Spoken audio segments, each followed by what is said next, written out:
Yeah, well, obviously, one of the main reasons I chose to direct Alice Through the Looking Glass is because it's so different to Muppets. Muppets is all about in-camera performance. It's all about puppeteering. It's about basically a theatrical performance you happen to capture.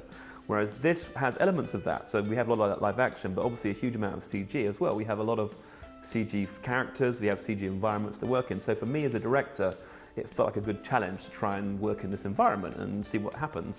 But what I learned really was, whilst that execution is very different, obviously the genesis of your ideas is entirely the same because it's just your brain and you. So no, it was interesting. I loved doing it, and it was a fascinating sort of world to get into. Yeah, well, I mean, Tim serves as the producer on the movie, so it's very helpful having the guy who created the universe around. And obviously I love the look of the first one. It was utterly spectacular, and it's a beautiful place. But you know, my filmmaking background, as you know, is in comedy, and so I wanted to try and bring an element of that to the tone of the film, but also that can't help but influence design a little bit in terms of the feel of the overall place. The film is a somewhat more human film, I'd say, because of the story is about family, and so we had to meet the Hatter's family, and they live in a town, so you meet the townspeople, and so therefore I have always liked the drawings of John Tenniel, who is the guy who was the illustrator of the original books. And so I was very keen to say, we should all look at these drawings and then imagine the people in the foreground that have gone and look what's behind them and the people who inhabit those worlds. And so you'll see that Tenniel drew from he has a Victorian imagination, which is hugely different to ours because we've been influenced by science fiction in the past 100 years through things like Lord of the Rings and goblins and hobbits and things like that. But they didn't have that. All they had was nursery rhymes and history of kings and queens of England and the natural world, and those sort of things are much more part of the Victorian imagination. So I was very keen to try and influence this design of the film into that direction. It was very much entirely up to me, and I very much wanted to try and bring, I mean, it has to be within the Lewis, I mean, obviously you can't do anything, but I think it has to be within the Lewis Carroll Victorian mindset to a degree, because the language is quite particular. And it has to be, it can't be too Victorian, it becomes inaccessible, but it has to feel like it's of the time. And so the jokes that you are able to play in this world have to sort of play into the world of Lewis Carroll as well.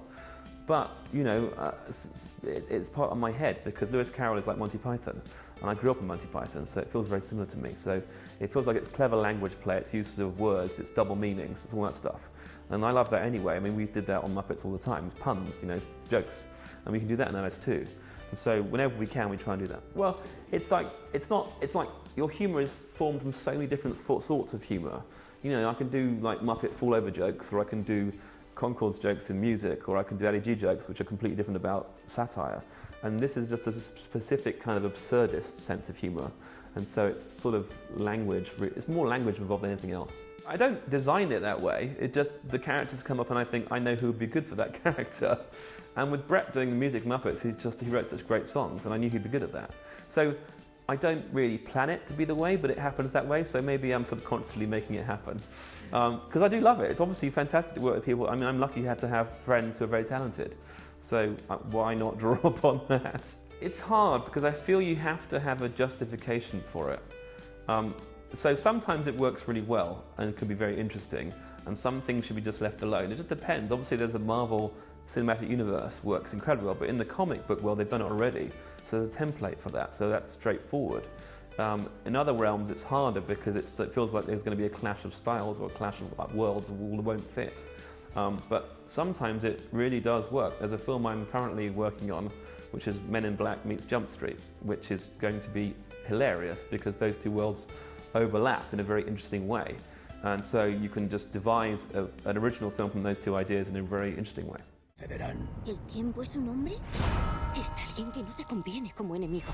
Por favor, señor, el sombrerero está en peligro. Jovencita, tu tiempo se acabó. Esto no puede ser.